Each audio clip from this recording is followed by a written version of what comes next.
Wednesday, May 6th at 2:30 p.m. San Diego City College, AH 306. Your story is worth it. Great. I'll be there with girls.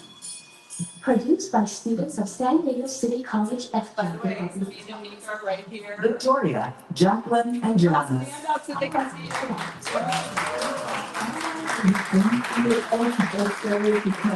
One month degree and tell your story. Join us at PodFest at City on Wednesday, May 6th at 2:30 p.m. San Diego City College in AH 306. Sunday we will be there with here as well as team from KPS, Port of Entry, and the Finance. PodFest at City. We are always pleased to be here. Be yourself, November 8th. 再见. Produced by FJ students of City College. Gabriel, Miguel, Anthony, Tasha, and Patrick. Got a story for you inside? I don't have to do it. I thought I could. Then they would put it together. Podcast. What is not obsessed with true crime mystery, roasting the latest blockbusters, unraveling crazy conspiracies learned from award-winning PBS Pro and legendary story. Then at your killer home studio with Sony experts. The ultimate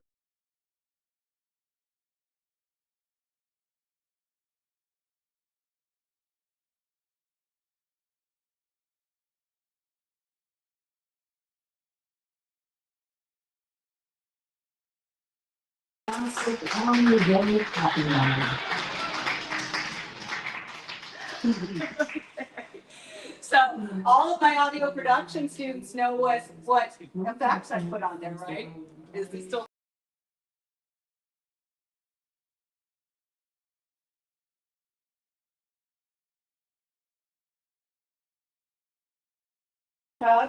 My first and second place, we have some gift certificates. So you guys can go get some coffee together, a cup of coffee each.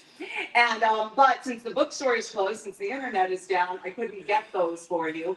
Also, these are just temporary certificates. I have some really pretty ones being made once we can get our internet. Okay. So again, congrats you guys. And our top first and second winners did air on KSDS, so that can go on your resume. That you produce something as an indie producer for KSDS. Okay, no further ado, let's have Mauricio, our student host, come and introduce our first speaker. Good afternoon, everyone. We have the pleasure of welcoming someone who has been a recognizable voice in San Diego's media and music culture for decades. Is a professor of audio storytelling at San Diego State University and has built an extensive career in radio, podcasting, television, live events, and digital media. Please join me in giving me a warm welcome to Chris Torres.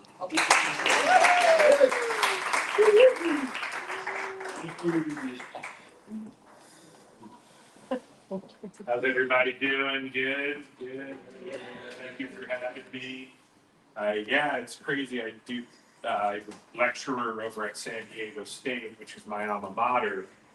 But for what it's worth, I'm a huge fan and proponent of community colleges and community college programs. My son goes to Santa Barbara City College right now. Found out he's going to a four-year university, so it's kind of exciting in our home. And when I started at State, I just started this year, doing a 2-hour and 40-minute class. And I'll never forget my first class because I was so nervous, kind of like this podcast thing we're doing here today. First time I was here, I was so nervous. I would come in when I'm nervous, really bullish, and kind of start dropping F-bombs and swearing. And I'm going back to not only how I said it here, but more, as it relates to this story, because I am a professor of audio storytelling over at State.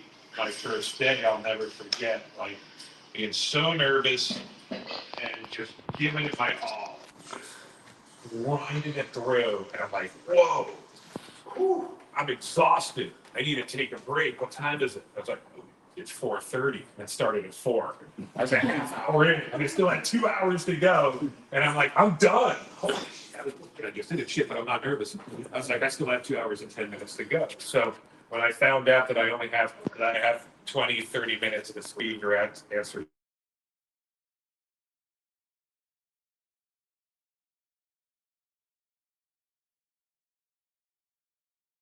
very lucky to have her as a professor. I worked with Josina in legacy media, and she was always just an upstanding professional, amazing at her craft, and in an industry that attracts questionable characters. Josina was always a class act and a real one, and a good person in an industry that can be quite toxic at times.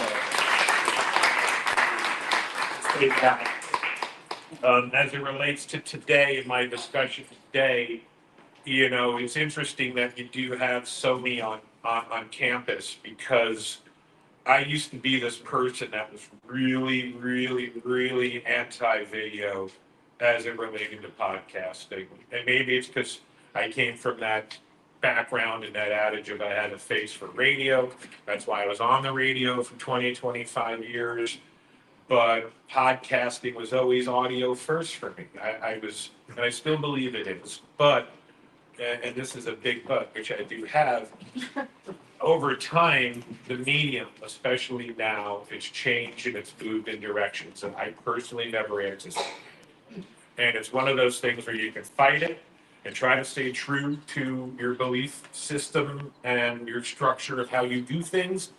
Or you wake up one day and you find out I'm light years behind everybody right now. And that happened to me, straight up. Because I always felt that podcasts, I was early, I was an originator, and oh gee, I started podcasting in 2008. It's audio first. But then I would give my client a podcast and they'd go, where's the video? And then I'd be like, no, it's a podcast, it's audio. Great, where's the video? No, you're not Joe Rogan, you don't need video. Okay, where's the video? And I started losing those wars, to be honest with you, because the more and more collateral and purpose was being put on video content as it related to podcasting. I just had a discussion with Mauricio outside about how I'm trying to figure out how to buy 3 cameras right now, or go to the Sony people, get them to give me 3. So I'm kidding about that. But that's how much I've adopted video as it relates to podcasting.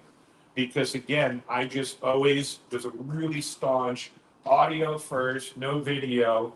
But then you learn the way to build an audience over time is with video assets. That's the bottom. This is how I feel. There, other people might have other philosophies.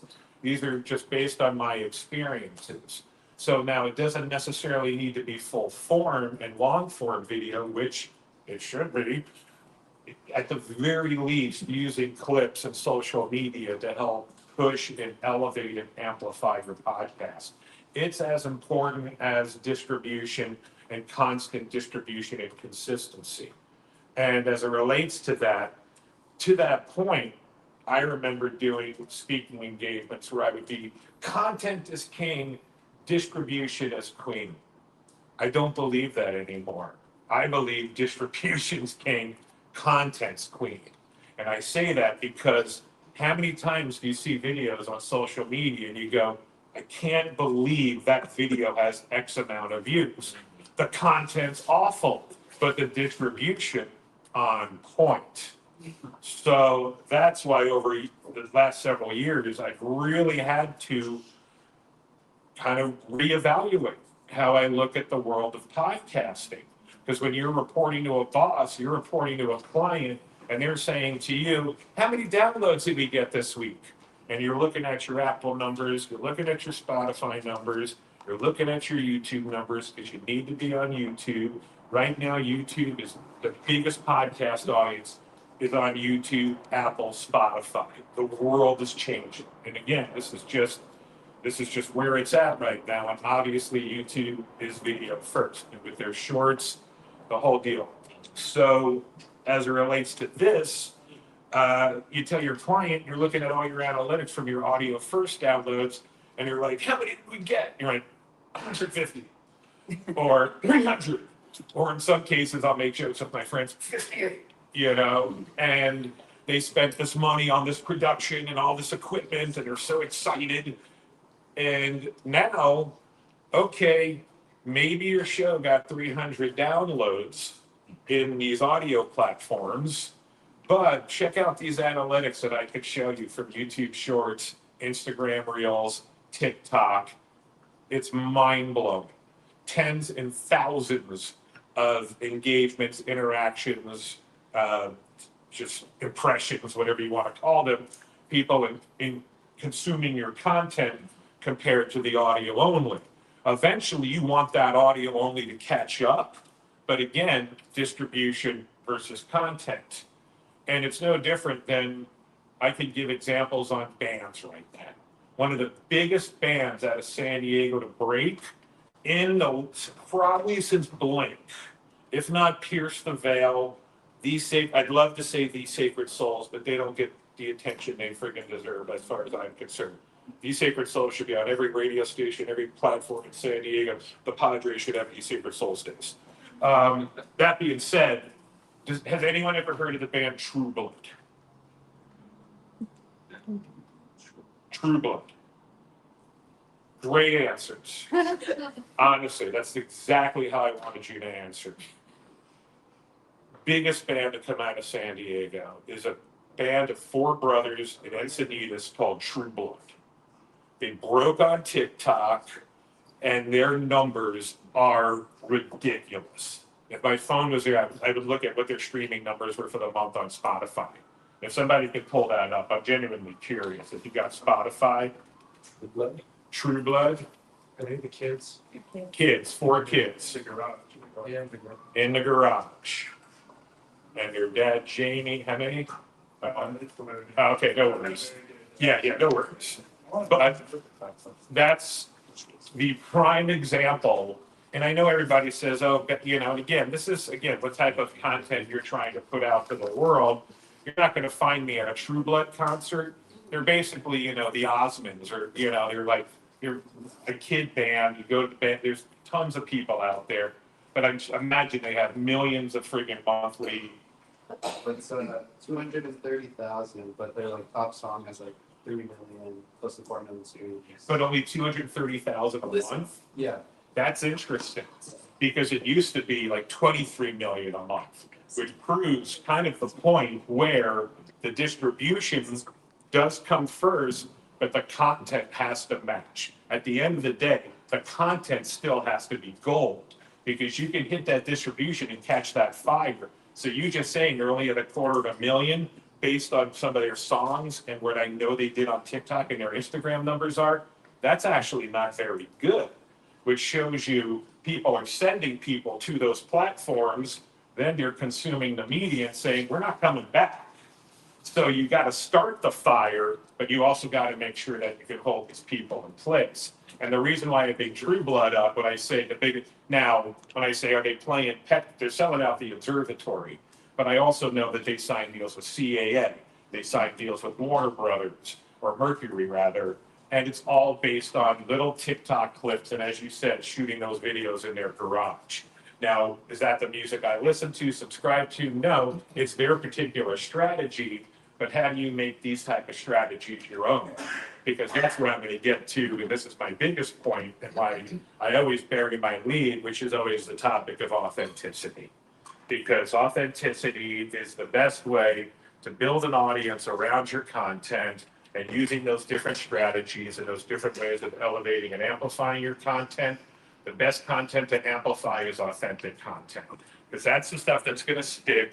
And that's the stuff when you go to the Spotify pages, and you can hold on to those millions upon millions upon millions of downloads every month, because you're feeding the machine with authentic content. That's the bottom line. That's as it relates to authenticity, I work with people in different ways when it comes to how to find their true authentic self.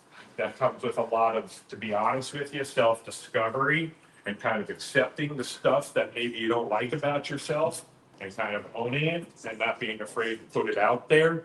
That's something that I've had to come to terms with a lot in my career, because it was easy to be on a mic, be extremely confident, but because the world has changed so much and everything is video first, as it relates to the video thing, one thing I left out in my ADHD mind was that Apple just released video integration into all their podcast platforms. So Apple was the last to get on it. So when the king gets on it, it's like, okay, now there's no messing around. Spotify video, Apple video, YouTube video. But for me, again, I still have that mentality of face for radio, a middle-aged dude who wants to see an old white guy. My freaking bridge fell out. I'm missing 4 teeth right now. I gotta get a friggin' dental implant that I can't afford. Shit, I put on 20 pounds. I got this double chin. That's the stuff that's going through my head, and I get paralyzed through analysis, where I'm just beating myself up and figuring out and coming up with all these reasons not to put myself out there. But when you're able to shed that and actually go, well, you know what? It really doesn't matter. No one really gives a shit at the end of the day what you look like. There's a lot worse, there's a lot better, different sizes, shapes, colors, teeth, missing teeth, horse teeth, whatever, who cares? Just be real and be yourself and connect with an audience and build their trust over time. And the only way to do that is by being your authentic self. If you're trying to fake it, and that's why when I say, when it comes to, or want to go back to, leading with video, it's so hard to be authentic on video. That's the other side of it too, especially when you've got 3 cameras on you, lights on you, and all that stuff. But it's also part of, unfortunately, the process that you kind of got to get familiar with. And there are tools and ways that I've taught people how to do that. I'll give you a couple of those. Just the first thing to do before you even hit record is do breathing exercises. I know it sounds hippy dippy, but my entire radio career, I was on the air for 25 years. I didn't step into a mic or start a break on a live mic without taking a massive deep breath.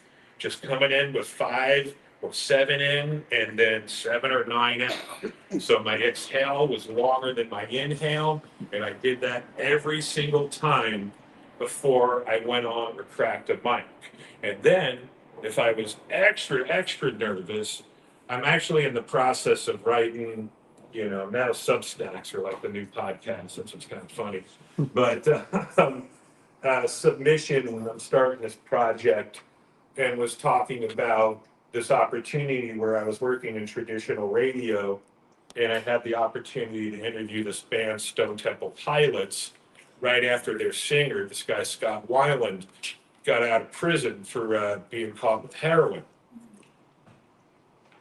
And it was their first interview since his release from prison, and they just released this new record called Number 4, which was a kind of a diversion for the band. It was a harder edge record than a lot of, some of the pop mentalities and stuff that they'd released previously. And this is my first major interview in a major market like San Diego. It's like late 90s, maybe 2000, I forget. But I had to be in the room to interview them. Similar situation to this. It was a conference room at 91X where I worked. The band was in the corner set up to do this acoustic thing. And in fact, that doesn't matter, just sidebar about one of the songs I did record ended up becoming a single, weirdly enough, Sour Girl. But they were in the corner, and then the entire staff, everybody, like salespeople, management, the air staff, back in the day, like today, there were 2 people that work at a radio station if you're lucky. So Dana knows that's the truth. Back in the day, though, one radio station had like 30 people working there. There were promotions departments for one station, like 10 deep. There was 10 salespeople. There was an air staff of 10, engineers, production people, all in this room with the band. And it's my first major interview. And I had never done it before in this format where they were going to perform live, interview, live performance, all live on the air. And it was supposed to start at 9. And at 8:55, I was no joke, on top of a toilet, kind of like that scene in Trading Places when Eddie Murphy was hiding at the Christmas party dressed as Santa smoking weed. Same exact thing, minus the weed and the Santa suit. I was on top of the toilet having a full-blown panic attack because I felt like I wasn't good enough and I wasn't going to pull it off. And in that moment, I remembered stuff that I had learned through some teachings and did this thing called a VU exercise, where I just did this breathing exercise where on my inhale, I go and feel my chest vibrate. And I did that for 5 rounds. You're shaking your head. You know that one? It's like your vagus nerve. Yeah. Yeah. And I snapped myself out without Xanax or a bong hit, whatever. Boom! Just right there on the toilet. Just put it in the plate. And I went in, and sure enough, amidst all my self-doubt, I nailed the interview to the point where one of the songs ended up being featured on the air. Band came up to me. Scott and I the singer and I became friends after that because the experience was so comfortable for him. And it was all in my head. And I share this with you because there is no way you can be your true authentic self when you're stuck in your head. There's no way you can be your true authentic self if you're having moments of anxiety, moments of panic, moments of self-doubt. It's the friggin' worst. And in those moments, that's when you're faking. So that's why I say there's a lot of self-discovery and a lot of work that I've personally had to do, and I also work on with people that I work with to help them overcome a lot of that stuff. Because I listen back to my early radio tapes, and I kid you not, I sound like friggin' Mickey Mouse. I'm like 3 octaves higher because I'm so nervous and talking super fast. And like people would come back into the market years later and not even recognize my voice because I found myself. I found my true authentic self on the radio after years of imposter syndrome, years of everything that I just told you about the SDP interview, went on for years. But the second I cruised back and fell into my true authentic self, highest rated DJ in 91X's history, longest running DJ in 91X's DJ in 91X's history, and I attribute it to that. Being able to fall back into my true authentic self and not isolate groups, not isolate women, and not isolate Mexicans, which is a lot of things radio used to do. And I'm being my true authentic self right now, but this is the God's honest truth. In the 90s, misogyny and being racist was kind of the thing. You know, making little racist jokes here about Mexicans or Asians and women this and, you know, bikini contests. It was like, no, I'm going to go on and talk about how I'm feeling fat today. I'm going to go on and talk about how this girl just broke my heart. I'm going to go on and talk about how I have these hounds of hells. I have this shit literally recalled to me all the time for people who grew up on the radio listening to me. That was kind of funny when I was in here when you guys were doing those promos. I was laughing. I was going, whoever did it, they have no idea. No, you know, because you like literally, this is a time when you weren't even born. I'm that old. So that being said, you know, it's just that, yeah. That's all I got. Just really, I just tapped into that, and I still to this day use it as my superpower. And I can slide and I can trip. Trust me. That's why this whole, and when I started with the video thing, that's why that integration with video is so freaking hard for me. Because I was so riddled with anxiety, so riddled with somebody was going to say in the comment, shit, that guy got old. Shit, he got fat. Shit, he's missing teeth. He needs a teeth sponsor. Sure. But in any event, that's that internal dialogue that you got to take it and shelve it. It doesn't friggin' matter. None of it matters. Chris, I know you have a hard start. Oh, yeah. Oh, that's right. I went over. Sorry. No, we love this, but in case anything. No, yeah. Just keep your content. I always say a couple of things. Last couple of things. ABCs. Always be creative. So that's why I threw the phone on there and threw this stupid fuzzy mic here. Always be creating. You can find gold in places you never know you're going to find gold. Always be creating. So the ABCs, and then the 3 C's, which is crisp, concise, and compelling. So once you slide into that authentic self, remember to keep your content crisp, concise, and compelling. Gotta pop, make it short, make it interesting. Get out, leave the audience wanting more. So, all right. Yes, sir. Hey, I'm just, I appreciate being here. Awesome. Thanks, man. I appreciate you. Seriously. When thinking about podcasting content, how important is script writing to your podcasting? And That's a great question. Is it something you use? I love that question. I'm actually, and again, anything that I said here might be different philosophies. These are just philosophies, opinions opinions, a-holes, we all know the metaphors in. So that being said, philosophy, I'm not a fan, unless it's, a really heavily produced podcast. Sound effects, storylines, narratives, quotes, all this stuff. I think scripts are extremely imperative. But in looser formats, conversations, discussions, all that sort of thing, I am a big fan of bullet points, knowing the stuff you want to hit. But I find it very hard for me to be my true authentic self when I'm reading a script.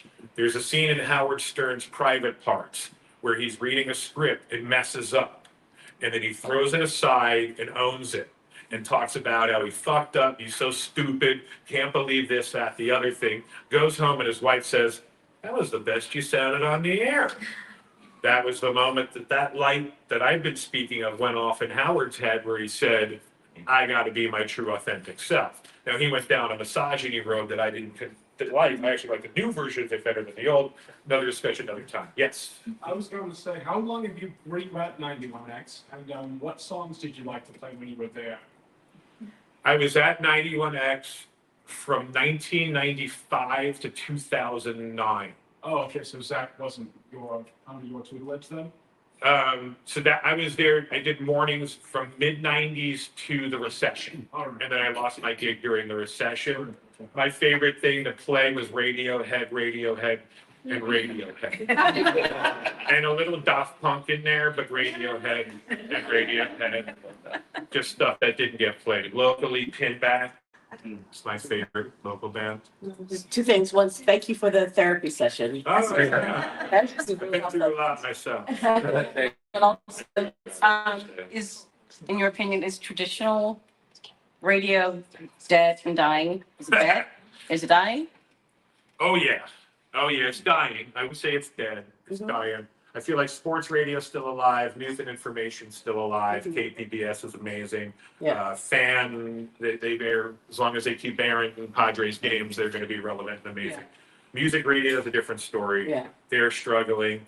It's really sad. I think, and I've said it for years, the only thing that's going to save radio is independent ownership. That all those major companies, Clear Channel or whatever they're called now, iHeart, Odyssey, they come to the determination that you can't keep running bankrupt, you can't keep laying off people, you can't keep friggin' homogenizing this product. We need to divest and just give this thing off to individuals and independent companies. Same thing that needs to happen in the local cannabis industry too. You can't have only a couple of operators running the entire industry.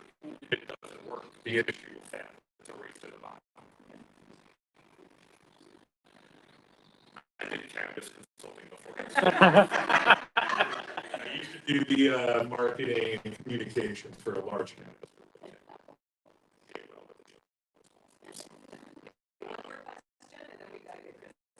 I got 4 minutes. Okay. Any other questions? Yes, in the back. But you have one chance to forget about this. I'm sorry, can you repeat that? That sounded like a really good question. I didn't want to hear it wrong. I'm hard of hearing, in all honesty. You had like one chance, one microphone, and people forget about music and system. What would you focus on first?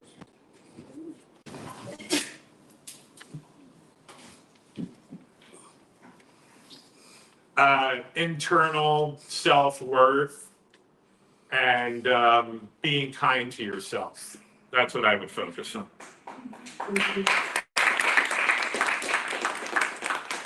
All right, who else? Anyone else? Anyone else? All good? Because we want to get yours. Okay, cool. Tony. Awesome.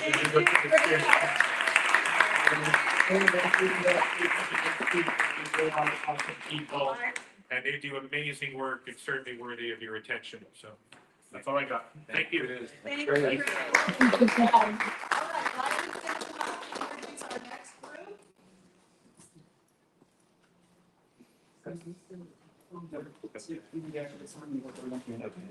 Yeah, I mean, And I'll leave my cards here if anybody wants it. No. I would like to have one.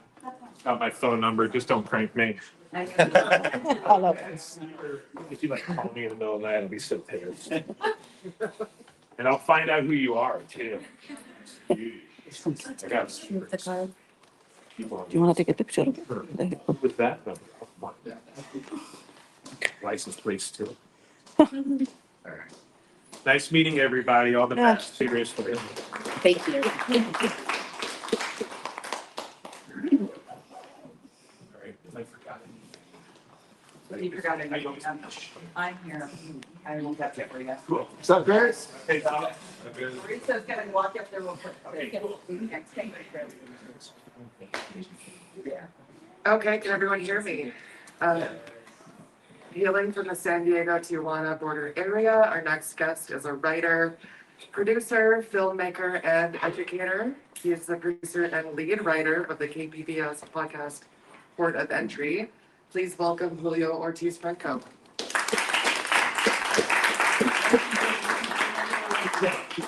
All right, fortunately enough, I don't do this by myself. I have a wonderful team and also we have some special guests, and friends of ours.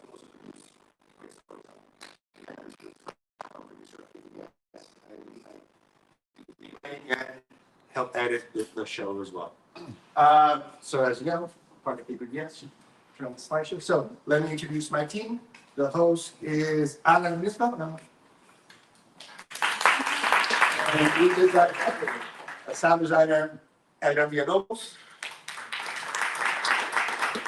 Also with us, we refer to be called Anthony Wallace and Julius Nevins, producers of Lights. So let's get started. All right. So this is our team. So let's go. I mean, we have a little presentation to share with you guys, some tips and whatnot.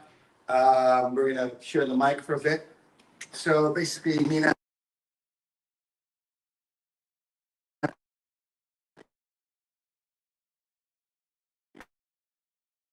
talk about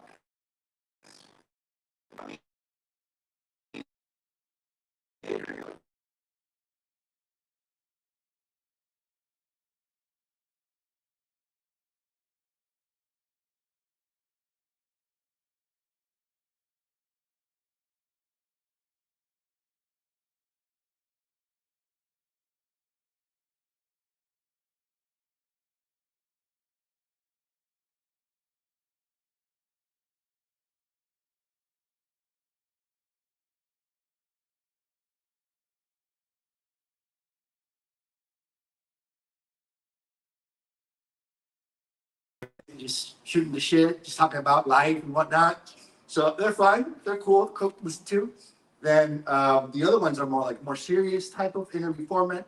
To piggyback what Chris said, yes, you do have to have some bullet point script to follow. If there's a transition of something, if there's a producer, somebody to lead the whole thing, you have to do this, you have to be doing that. So yes, the scripts are important, but they're usually less intense when you're doing new formats. And then it's now storytelling, which is our wheelhouse. So it's basically writing in a big essay, a big story with some fancy sound design. So there's two types. There's fictional audiobooks. I'm pretty sure everybody has heard some sort of audio story before. If you listen to, say, the Lord of the Rings audiobook, that's pretty good. You hear the story, and you hear some sound effects and whatnot. There's plenty of examples. There's some true crime out there. It's pretty good. And then there's documentary, which is pretty much where we live and thrive. So some good examples are Radiolab, This American Life, Port of Entry, and The Finance. So Anthony, why don't you help us with the impact of talk about the impact of Okay. Well, I was curious before that to ask if anyone can think of an example of one